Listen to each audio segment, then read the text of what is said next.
Film, politics, ব্যক্তিজীবনের নানা টানাপোড়েন সামলে নিজেকে তিলে তিলে গড়ে তুলেছেন অভিনেত্রী তমা মির্জা। সপ্তাহখানেক আগে মুক্তি পেয়েছে তার অভিনীত সিনেমা মন বোঝে না। প্রায় এক যুগ আগে নির্মিত সিনেমাটির হঠাৎ মুক্তিতে বেজায় চটেছেন নায়িকা।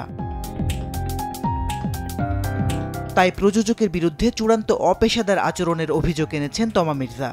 তার ভাষ্যমতে 11 বছর আগে সিনেমাটির শুটিং শেষ করেছেন।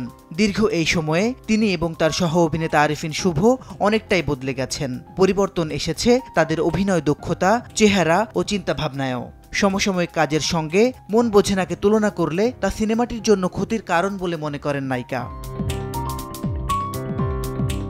তমা জানান, সিনেমা মুক্তির আগে প্রধান চরিত্রের অভিনয়শিল্পীদের সঙ্গে আলোচনা না করা চূড়ান্ত অপেশাদার আচরণ। এতে শিল্পীরও সুনাম নষ্ট হওয়ার আশঙ্কা থাকে।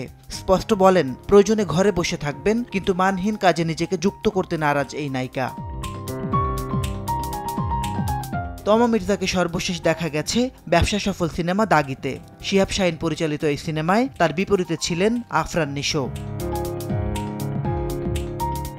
মাসিদ রনো, সময় সংবাদ, ঢাকা।